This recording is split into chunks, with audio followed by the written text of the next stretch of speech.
السلام علیکم عزیزو اور میرے پیارے ویورز، آج میں آپ کے ساتھ ایک لطیفہ شیئر کرنے جا رہا ہوں جو صرف ایک لطیفہ ہی نہیں بلکہ زندگی کے رہنما اصول بتاتا ہے۔ ایک شخص کے پاس گدھا تھا، اس کو بیچنے کے لیے بازار چلا، اس کا بیٹا بھی ساتھ ہو لیا۔ دونوں گدھا کو لیے پیدل چلنے لگے۔ جب گاؤں کے باہر پہنچتے ہیں تو کچھ عورتیں پانی بھر رہی تھی کنویں سے، ان کو دیکھ کر ہنسنے لگیں اور آپس میں باتیں کرنے لگی، دیکھو کتنے بیوقوف اور جاہل ہیں، سواری پاس میں موجود ہے پھر بھی یہ پیدل ہی جا رہے ہیں۔ ان کی باتیں باپ نے سن لی اور اپنے بیٹے کو بیٹھا دیا گدھے پر۔ جب کچھ دور آگے بڑھتے ہیں تو پھر کچھ لوگ ملتے ہیں اور کہنے لگتے ہیں کہ دیکھو یہ کیسا نالائق بیٹا ہے، خود تو گدھے پہ بیٹھا ہے، خود تو سواری پہ بیٹھا ہے اور باپ بیچارہ پیدل چل رہا ہے۔ اس مرتبہ بیٹے نے سن لی اور زبردستی باپ کو بیٹھا دیا اور خود اتر گیا۔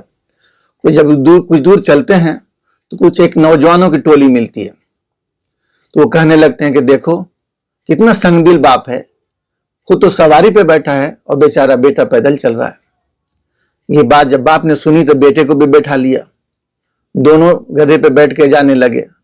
جب کچھ دور پہنچتے ہیں تو ایک بزرگوں کی جماعت ملتی ہے۔ ان کو دیکھ کر اس میں سے ایک بزرگ آگے بڑھتا ہے اور کہتا ہے کہ رک جاؤ کیا یہ گدھا آپ ہی کا ہے؟ وہ شخص کہتا ہے ہاں بالکل ہمارا ہی ہے۔ وہ کہنے لگتے ہیں آپ کو شرم نہیں آتی ہے؟ آپ دونوں اتنے ہٹے کٹے اور یہ بیچارہ گدھا مریل سا، اس کے اوپر آپ سواری کر رہے ہیں۔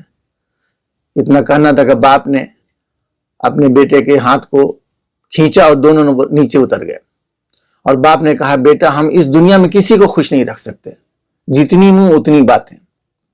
میرے عزیزو، یہ لطیفہ یہ ہمیں سبق سکھاتا ہے کہ آپ کوئی اچھا کام کر رہے ہوں تو دوسروں کی پرواہ نہ کریں۔ آپ کس کا منہ بند کریں گے؟ لوگوں کا تو کام ہی کہتے رہنا۔ کچھ بیوقوف لوگ تو اللہ تبارک و تعالیٰ کو بھی برا بھلا کہہ دیتے ہیں، جو کہ ہم سب کا خالق و مالک ہے، پھر ہماری اور آپ کی کیا حیثیت ہے؟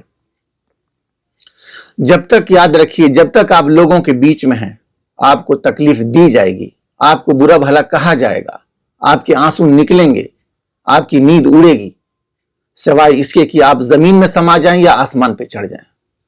جب تک آپ زندہ ہیں آپ کو نکتہ چینی اور ہنسی مذاق کا سامنا کرنا ہی پڑے گا۔ آپ کے بربادی کے منصوبے بنتے رہیں گے۔